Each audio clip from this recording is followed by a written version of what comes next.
Okay, we're learning the Rebbe's talks, the Rebbe's Sicha, from the Parsha Acharei Kedoshim, which is like this year, and from the year Tafshin Chav Daled, which is 1964. Okay, just bring up the text here.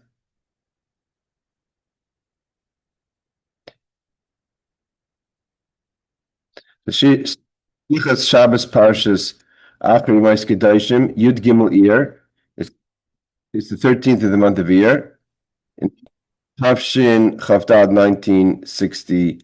1964. The Rebbe says over here that that this is the yahrzeit of the Rebbe's brother. So he's bringing for the yahrzeit of the Rebbe had a younger brother. His name was Yisrael Aryeh Leib, which was the Rebbe's brother who passed away in 1952, I believe. So the Rebbe says like this: Mevar b'kamen Jewish Chassidus. It's mentioned in many different Chassidic discourses. Baruch at length b'divrei Maskal Acharei, from the mimer of the Rebbe Maharash of the year Acharei, which is from the year Tafresh Mem Tes. Mem Tes could be still the Rebbe Rashab, I believe. And in Nadav and Avihu, what was the idea of Nadav and Avihu, the two elder sons of Aaron, which we learn about in Parshas Sheini, that they died serving a sacrifice that was inappropriate for them to serve, and that in their closeness to God, that they wanted to get close by sacrificing a sacrifice that was not commanded to them. So fire came down from heaven, like Rashi says, and kind of took their souls through their nostrils. But what was their sin that they died? That Hashem punished them with death on the day of the dedication of the Mishkan. Their sin showed itself. So in Chassidus it explains what was the Chassidic, what was in their avoid, in the service of God, what was lacking? Because there was many reasons given, but what was lacking was that they had a Ratzo, they had a yearning for Hashem with no plan to bring it home, to bring that yearning back to this world, to make their avoid better. They just wanted to lose themselves towards Hashem, which is in Chassidus it's called Klais HaNefesh, where the soul kind of gets so consumed with love for God that it loses itself and wants to go back to its creator. Like the Torah tells us clearly, Hashem, in their getting close to God, Vayimusu, they die because of their getting close to God. The closeness that they were trying to get to God, like the verse says, Bikarvasam lifnei Hashem. Shal ratzai v'siluk l'mayla l'lei shuv vayimusu. That the Rebbe says a very strong point, that they went into it, means they went into the yearning for Hashem with the intention of not coming back. Means they didn't have a plan to come home with it. The Rebbe says, and this, like in all things in Chassidus, we could find this idea also in the revealed parts of Torah, meaning in the Talmud or the Halacha. You find a medrash that says the medrash explains as follows: there's this opinion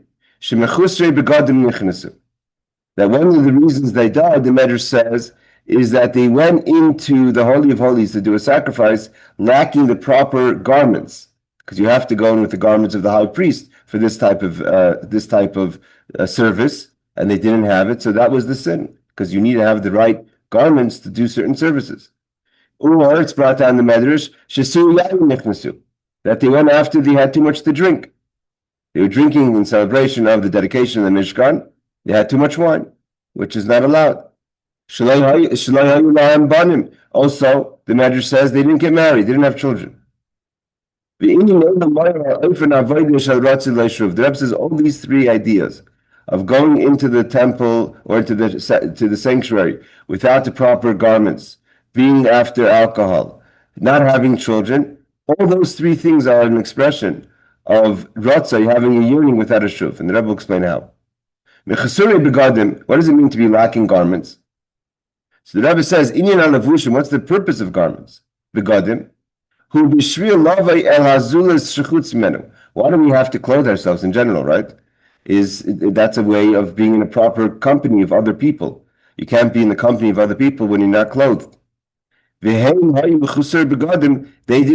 the proper clothing. Means they didn't interact with others. They didn't take others into consideration. It wasn't about what I could do for others, which is shuv. Shuv means, again, Ratzo means a yearning towards Hashem. Shuv means to bring it home, bring it down, like leishiv, to sit, to bring it into a space of this world. When you don't take it to account someone else, you're thinking about only yourself. You're not thinking about someone else is a sign of it's all about you. There's no purpose beyond yourself. On the contrary, they were all about going upwards, and therefore they didn't need to clothe themselves in order to be able to be in a proper setting with other people, because they didn't care about that. That wasn't their purpose. So the very fact that they didn't go in with clothing shows that was their initial their act. That the reason the way they went in was with no purpose of coming out in a way of bringing it back. So that's one idea. Second, what's the idea of shesur yayin after wine? Shesur yayin, what does it mean to be shikar, a person who's drunk? One of the ideas of when a person is in a situation of drunkenness is that he or she is no longer in a way of logic. There's no reason. You get out of reason. Kind of your reasoning kind of gets blurry. That's what it means they went in drinking wine. It was a kind of yearning. You'd see him to get out of limitations. They don't want to be limited, which is one of the reasons they went in drinking. So they should be out of the limitations of the world. Kind of your boundaries become loose. What does it mean? Again, these are all things they did before they went in, which the Rebbe is building a case that they went in with intention. It was like they went in with a good reason, and then they lost control. They initially went in with this in mind. What does it mean? They didn't have children. Having children, or at least trying to have children. What does it mean they didn't have children? It wasn't because they couldn't have children. They never got married. So what does it mean that they didn't have children? Because they felt that getting married for them was getting involved in the material world. They didn't want to deal with a married life. So, but the idea of having children means to bring the power of the infinite by bringing children into the world. You do as is known. They didn't look to bring further generations in this world, which is an expression of the infinite. The ability to have children is the expression of the infinite into this world. They were looking to leave this world. The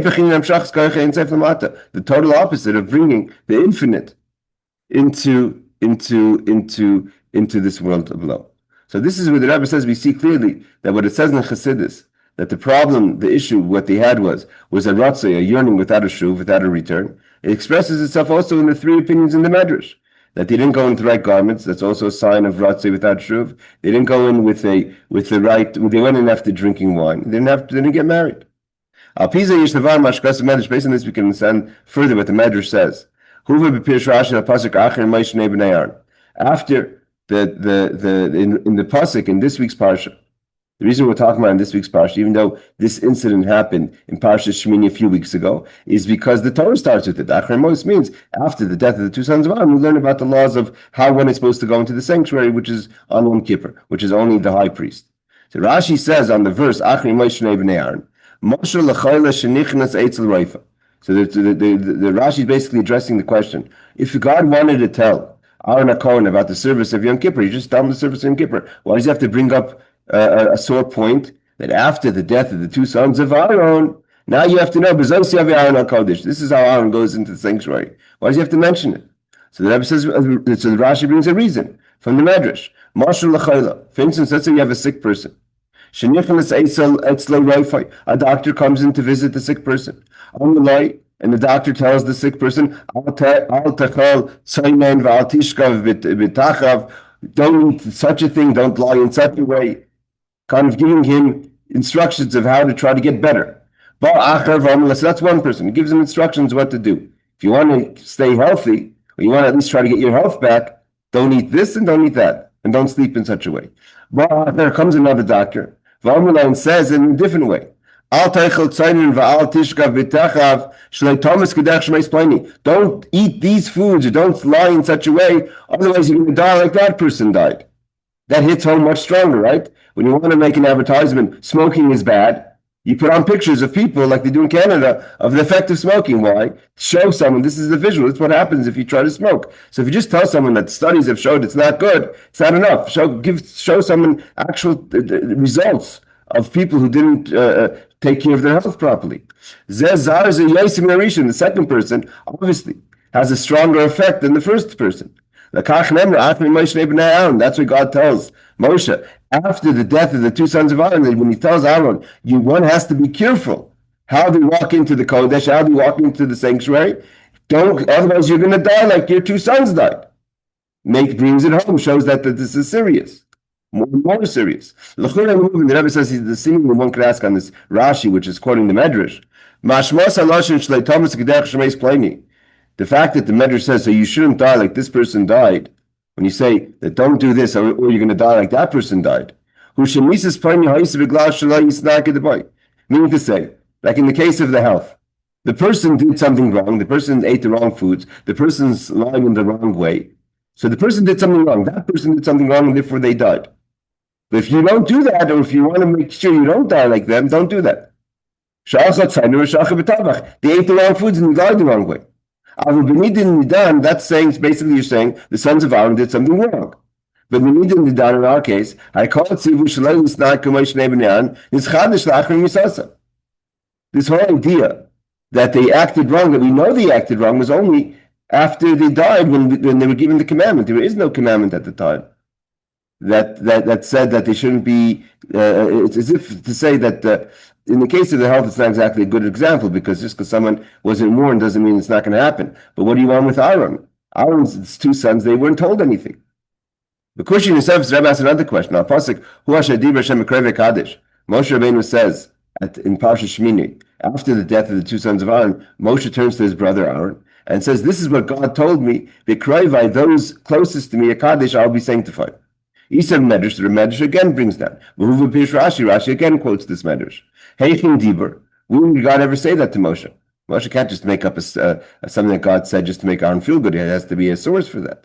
So it says, "V'nei shama livnei Yisrael." I will let myself be known there in the sanctuary to the Jewish people. V'nei kadosh b'chvaydi, and I'll be sanctified with my presence. That means the presence of God. Seemingly, the verse is saying that God's presence in the Mishkan and in the tabernacle is going to bring God's covet, God's honor, so to say, into the sanctuary amongst the Jewish people. So that we learn, the Medrash says, don't say with my covet, but with those who bring me covet, which means the sons of Aaron. Moshe says, I knew clearly that something was going to happen on the day of the dedication of the Mishkan, and one of the closest to God are going to sanctify the tabernacle. I thought, it's in you. It means Moshe Aaron. They figured Moshe figured in honesty and in true honesty that who's greater than Moshe Aaron? No one, right? So therefore, when God said that with those closest to me, Kaddish, I'm going to sanctify the sanctuary, Moshe understood a hint that there's going to be an incident. And the incident's going to be in a way where someone's going to show. It's not a punishment. Chas v'shalom, we have the laws of Kedoshim now. We're learning about Moilech, different types of horrible things that he did. Chas v'shalom, Havdalas to avodah zarah, of hurting their children and burning their children, etc. We're not talking about like pain for sanctification, but that the whole idea of the temple is God's spirit, God's covet coming amongst the Jewish people. He lives amongst the Jewish people. So there's going to be a person that's going to show that their love for Hashem, not that they're going to be punished, but they're going to show their love for Hashem, where they're going to aspire for godliness. And it's going to show the connection between, the highest connection between the human and HaKadosh Baruch Hu. So Moshe thought that who would show that close on nefesh would be either Moshe or Aaron. Acharei means, so this is all the Medrash brought down by Rashi. Now I see. That actually your two sons, Nadav and Avihu, are greater than you and I, because it was them who sanctified the tabernacle, not you and I. This is not understood. Let's just be practical. Again, Moshe is trying to make Aaron feel good, but Moshe is a person who's Moshe Emes. He won't say something that's not true. How could we even say that Nadav and Avihu are greater than Moshe and Aaron? And at the end of the day, is what they did was wrong. I mean, even though they did a spiritual love for Hashem, but it was considered wrong. Somewhere the Torah that Aish came down from Hashem and took their souls. I mean, it wasn't the proper avodas Hashem, service of God. So if they did the things that are wrong, how could you say that they were greater than Moshe and Aaron? But it could so the Rebbe says the point of all this is like this. All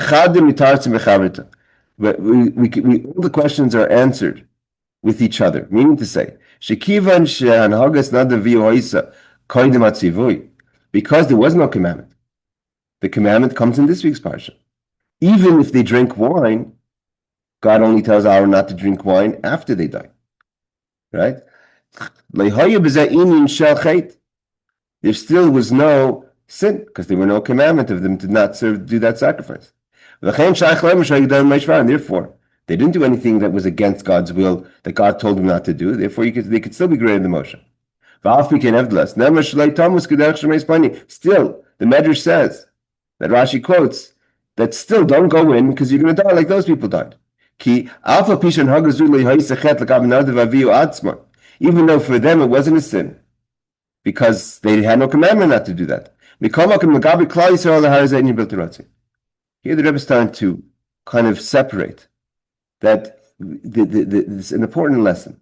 And this is actually, the Rambam brings it down in the laws of about Ben Azai and Ben Zoma, right?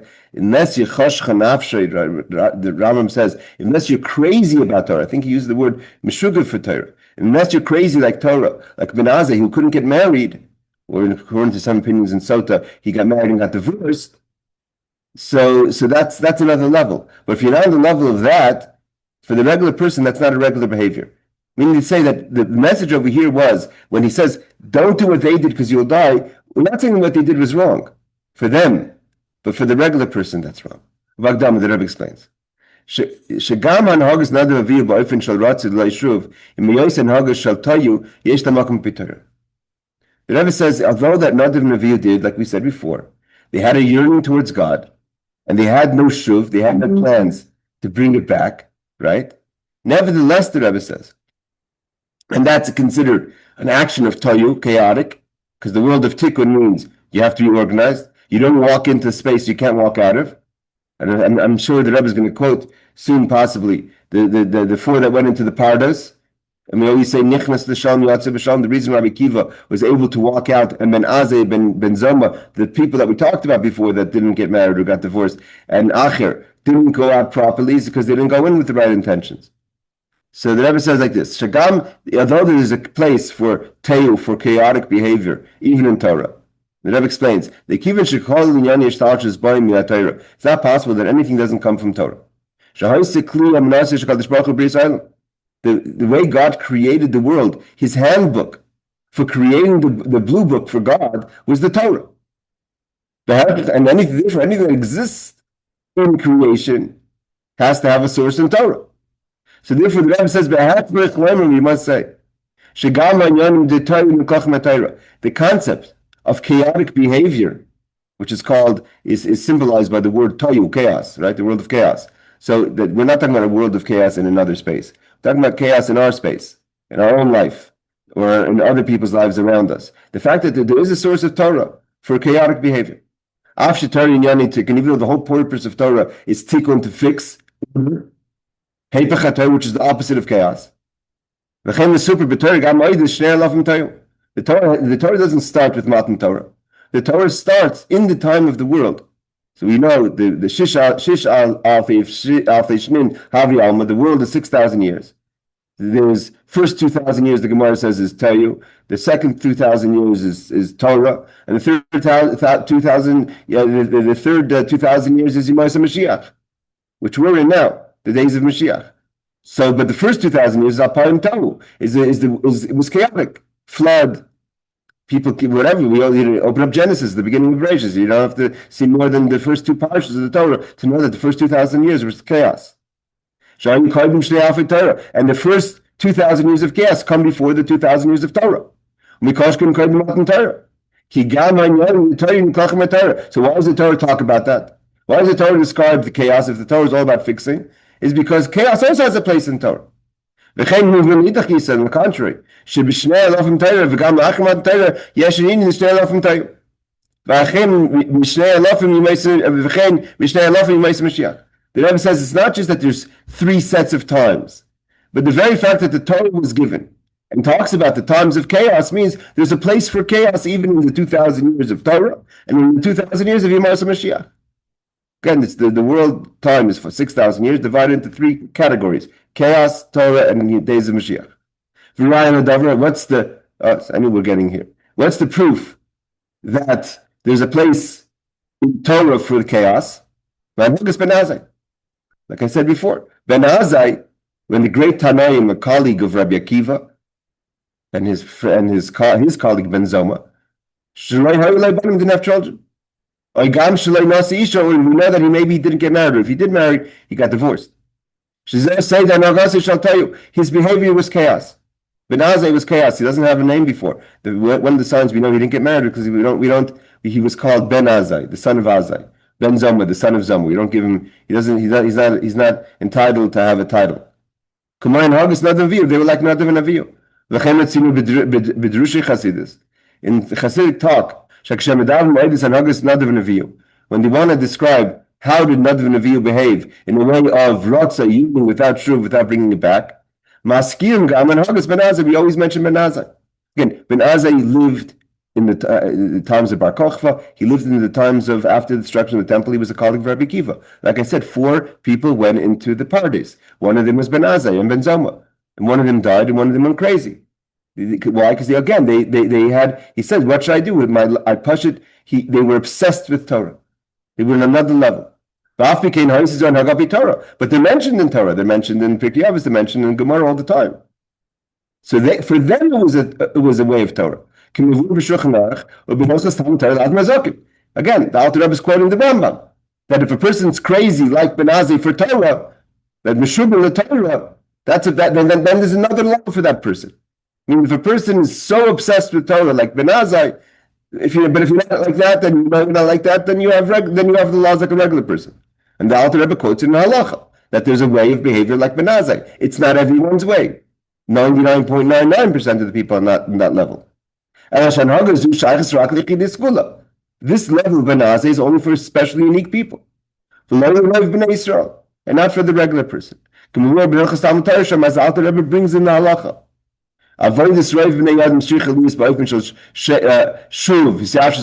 Most people have to be practical and living within this world. And there's limitations and there's structure. To fulfill the obligation that Hashem has for them, their kavanah for them is to be settled in this world. But they're individuals. This is in general a shita in Torah b'chlal. We find this in many cases in laws of Torah, where, and again, in order to create a spectrum, you have to have extremes on both sides. That's just the rule, right? Otherwise, you just see the 80-20 rule. You can't. So in order for you have to have Ben Azai has to exist. Like for instance, the law of the Ben Tzora Morer, right? The rebellious son we learned in Sanhedrin. That we know that the Rambam quotes in Sbratan Halacha, it will never happen. There will never be a situation. There never was in history a Ben Tzora Morer. So why do we talk about something that can never happen? Because you need the spectrum. You need to show that that's a possibility. Same thing Ben Azai. He's at the extreme of the spectrum. But most people are in the middle. So the Rebbe says, this is only for individuals. Like it says in Hilchos Talmud Torah, that a person has to be l'sheves yitzara. But there can be individuals. That their whole avodah is, there has to be chaos. Means the fact, if chaos can exist at all, right? We're going to uproot chaos from existence. Then tikkun is going to fall apart. Tikkun is tikkun because there is chaos. You don't have to be chaotic. The chaos has to exist. Same thing over here. There has to be. There is the individual. There's the Ben Azai who's on the borders of the spectrum. Although God didn't want chaos for the mainstream. God wanted people to be settled, organized, structured lives. So when we ask Ben Azai, what do you mean? The Torah needs the Shabbos Yitzhar. He goes, others will have to do it, not me. It's not I'm the individual, I'm the exception to the rule. V'nimtza. Again, usually you're the exception. If you're the exception of the rule, you know about it. If you don't know about it, then chances are you're not the exception to the rule in this case. V'nimtza. Sha'af al-pi she'b'negel Nadav and Avihu atzmam. Shehayu yechidi segula. They were like Ben Azai. They were those select few. And like Moshe said, v'kedoshi HaKadosh, for the mainstream, for the regular person to be able to really the Mishkan means. And what does V'shechanti B'socha mean? There has to be the knowledge that there's a concept of the person who loses themselves when the sanctuary is there. If it doesn't exist, for someone to lose themselves, they say the Chafetz Chaim sent a delegation to try to be effective for some sort of gezerah that there was in the government at the time. So the Chafetz Chaim, they came back, something in education. They came back, and the Rebbe tells the story. They came back and they told the Chafetz Chaim. They went and they weren't successful in persuading whatever office of the government he needed to persuade. So the Chafetz Chaim asked one question: did someone faint? Did one person faint? What is the idea? Did one person faint? Did someone take it seriously? Was the one person able to show that the fact that they couldn't accomplish what they needed to accomplish, it was so effective that the person fainted on the spot? Like the Rebbe says, at the Emerson Gechalish, the one person means, but the fact if they're going to have the Mishkan, and everyone's going to see, oh, Hashem came down, and the light came down, and the fire came down, everyone home and went back to the business, and no one was taken by it. To the point of Klais HaNefesh, the whole story is broken. When one person, when Nadav and Avihu die in the moment of the dedication of the temple, it gives everyone else a perspective of what's going on. You may not be the person that's going to affect it, but the fact that it's someone else that means that this is something serious. This is something beyond regular. So it turns out, Nadav and Avihu atzmam, although for Nadav and Avihu themselves, for them they were the unique, they were the exception to the rule. Moshe says, yes. Look, they got so taken by the Mishkan, they passed away. You and I went on in life. Therefore, they're greater than us. For them, it wasn't a sin. Aside for the fact that there was no commandment not to do what they did. Nevertheless, for the rest of the people, and the Torah is talking primarily to the majority. You don't die like that person died. You're not holding on that level. Because for the majority of the people, to lose yourself in such a way, and the proof is like what does Ben Azai answer? Ben Azai doesn't say no, that they're wrong and I'm right. Ben Azai says no, they are right. What can I do? I'm totally obsessed with Torah. Are you saying the world has to exist? Someone else doesn't have to keep it in existence. I just can't do it. So therefore, if you're not actually holding by that point of such passion for God that you're out of any limitations, to go there and try to create that within yourself is a sin. If it's not natural for you and you're trying to create the chaos, then for you it's a sin. A kohen,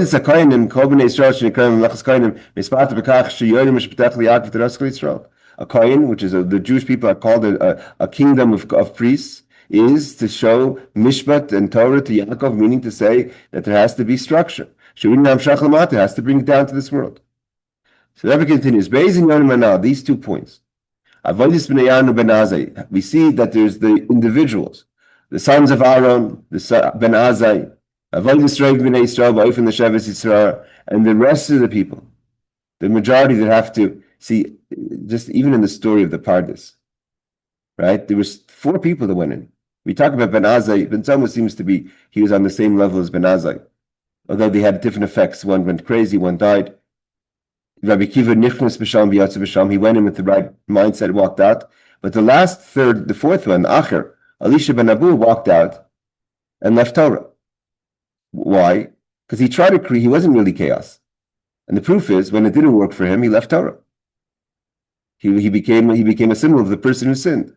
Even though he was a great Torah scholar and he was Reb Meir's teacher, he violated every single violation of the Torah. That's why he's called the other. So that's a person who goes into a space of chaos. So you're not really chaos. These two, sort of say, ideas, the idea of those few individuals, the sons of Aaron or Ben Azai. I have to check why we don't mention Ben Zoma so much. Each one has their space in Torah. Like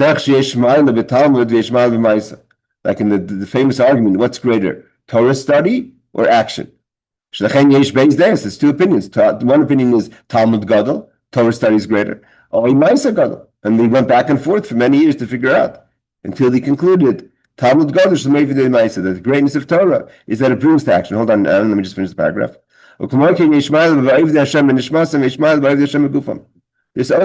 There's two, again, the most people serve God with their bodies, but there are those who serve God with their soul. Yes. How do you know what actions to do without the study of the Torah? That's why the conclusion is that Torah is greater. Torah brings to actions. But the question is the Torah study greater on its own, or is the greatness of Torah only because it brings to actions? I understand? I understand. Based on all this will be understood. Now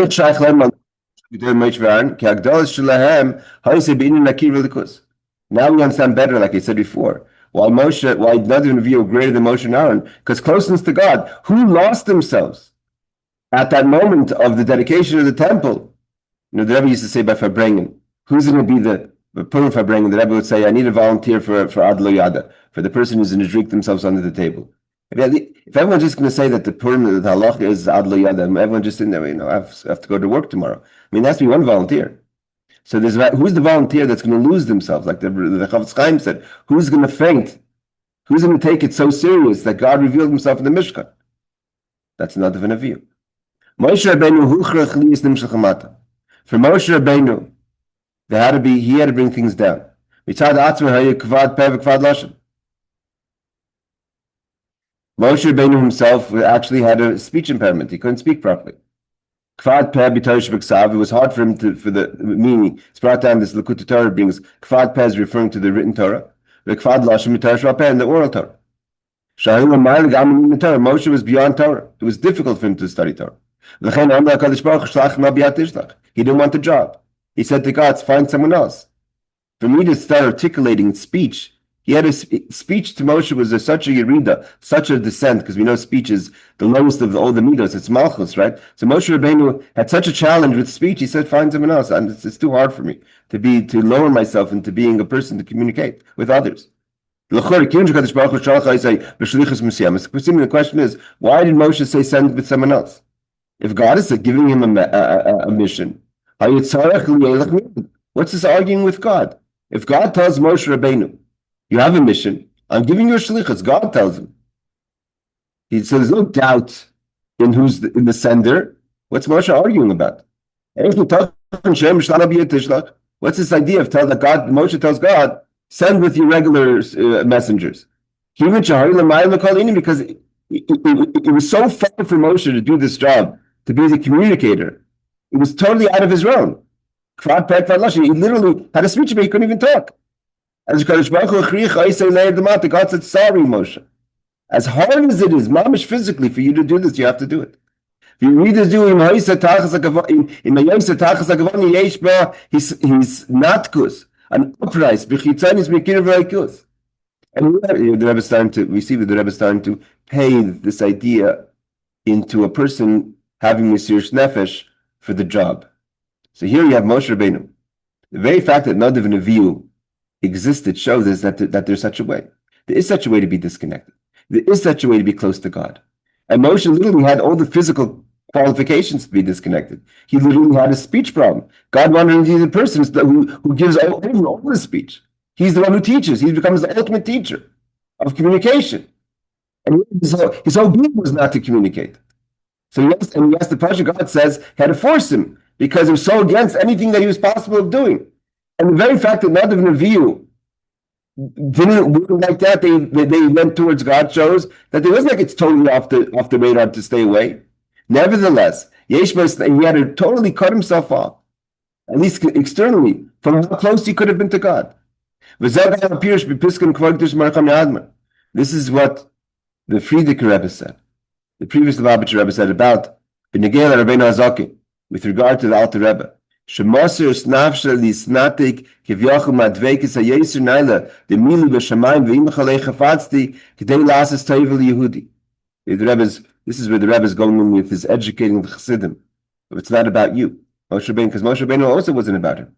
And therefore, this is what the previous Rebbe said about the Alter Rebbe, that Shemosir nafshi, he had self-sacrifice, lihisnatik, to cut himself off from the highest level of connection, where the Alter Rebbe said, "Mili b'shamayim v'imchalei chafatzti ba'aretz." He was able to say, like the Rebbe said many times, "I don't want your Garden of Eden. I don't want your Olam Haba. I just want you."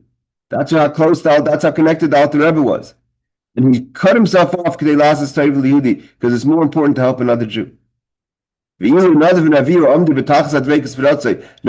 were able to stay in the highest level of connection. At the end of the day, they were closer. Technically, they were closer.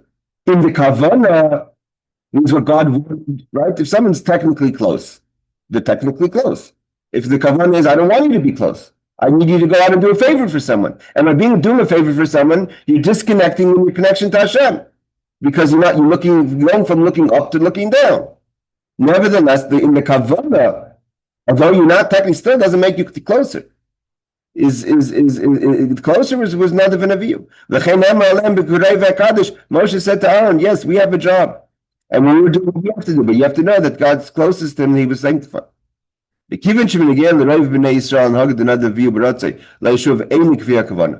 So for most people, it's not their kavanah. It's not the kavanah for most people to be disconnected like that. Therefore, the Torah says, and the Torah is talking to the majority, number one, don't sit a whole day in the Holy of Holies. It's not every time, every day is not for you to be in the Holy of Holies. Not at all times. Is it for your place to go into the inner sanctuary? God's telling you have to be outside of the sanctuary to go out and be effective. And in the times that you do go into the Holy of Holies, this is how you go in. The Torah says, this is how Aaron went in. When you do the Torah sacrifice, what did he do when he went in? He went in, he did the Ketores in the Holy of Holies, and the power of the Ketores sacrifice is to be able to clean and to elevate even the deepest of the most external energies of impurity. As is known, that why were there 11 spices in the Ketores? Because Kedusha is 10. And holy energy is 11. So therefore the Ketores was 11 spices to show that it wasn't just about holiness, it was about bringing holiness to clean and to purify the impurities. Holiness is 10. Like it's brought down, 10, not 9, and not 11. And also, aside from that there was 11 in the number, one of the actual spices was a mor. Mor is a type of spice. Is a non-kosher animal. The mor is from the blood of a non-kosher animal. As it's brought down in Drusha Megillah Esther, mor dror, right? It talks about Mordechai, mor dror. So there's a idea of mor. Mor is a non-kosher animal. Nevertheless, they put that into the Ketores in the most sacred of all the sacrifices of the temple. Why? Because it's all about fixing and rectifying the most deepest of impurities. The Rebbe says, what's the lesson to us about the second level? It's like this. So the Rebbe says, what do we take home from this talk? Number one is, Aleph, even when a person's in a situation where you're in a personal high space of closeness, dveikus, cleaving, the same time, don't lose your mind. Meaning to say, you have to pay attention. To also include, how is this experience that you're having right now, though it's a personal experience, how is it going to make you a better, effective person on the outside? How are you going to take this experience and bring it to the lowest of spaces? Bring our klippers like the Ketores. that cleansed the impurities of klipa, of the impurities. There's when you're outside of the Holy of Holies. So, like we said, you have to be in a space of shuv, of bringing things down. Then you have to be careful not to go to the lowest of spaces. When you're in your highest space, I mean, the Rebbe is saying is when you're on the outside, you have to be careful. Why? Because on the outside, if you go to the lowest places, you can get lost there. But when you're standing on the inside, you're right close, you're in the Holy of Holies, the highest place in the world, where you're sort of saying in a safe space, spiritually. The Kedoshim, the Holy of Holies. Because you're so high, and you're so connected, in that space mentally, you take, I mean, the Rebbe is saying an amazing idea, that when you're in such a high place like the Holy Holies and you're in an experience, that's when you should concentrate on things that you're more vulnerable to when you're on the outside of the Holy of Holies. Because now you're so plugged in, you could even affect places that are in the lowest spaces. The Vargam Saklip is even to get rid of the impurities. That's number one. Number two, how do you walk into the Holy of Holies? What gives you the right to walk into the Holy of Holies? Only with the Ketorah's sacrifice. Kasher yordim le'inyanim tachtonim v'yoser ad lebira klipos. When a person is ready to go to the lowest places to help find Kedusha there and to bring and to cleanse out those places, that's the Ketorah, that's what gives you the right to walk into the Holy of Holies. The Rebbe is talking to the people here. You want to walk into my office? You want to come into my Holy of Holies? Where have you been? Where are you coming from? Knisa Kodesh HaKadoshim, you want to go into the Holy of Holies? Shesham Yavodas HaKadosh, the highest level of service. Shalem Emer Kibanin Era, She'unin Amshachas Atzmus. You want to bring the Atzmus, the essence. It's bring with you, come, be in a place that you're schlepping with you, the most highest level of impurities. Let's just do one more paragraph. We have a few minutes. From this, we'll also understand of a teaching of the Tzemach Tzedek. In those years, the 1960s, they were getting Sfarim that were held by the communists out of Russia. These were Sfarim that no one's seen before, at least the people that were in those days. So here they brought out certain books from the Tzemach Tzedek that got out. The Rebbe called it Pidyon Shvum. The hostages were let out. It means the books were hostages.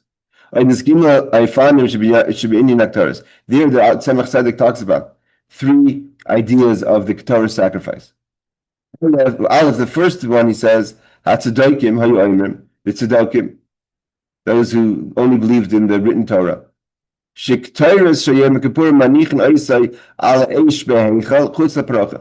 That they understood from the verses that where did you put the Ketorah sacrifice on the Yom Kippur? They put it on the fire in the Heichal outside the Parochas. Means they didn't go into the Holy of Holies with it. Only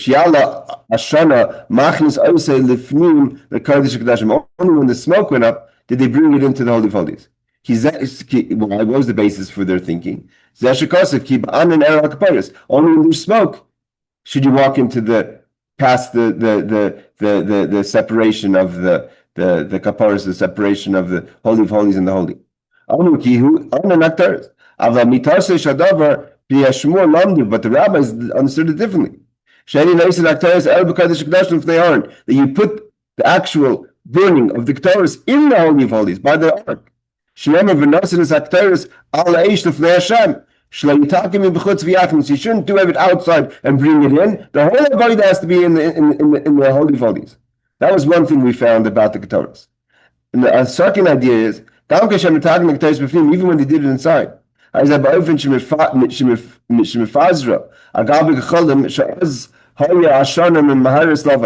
that he spread it over the coals, right? He brought the coals from the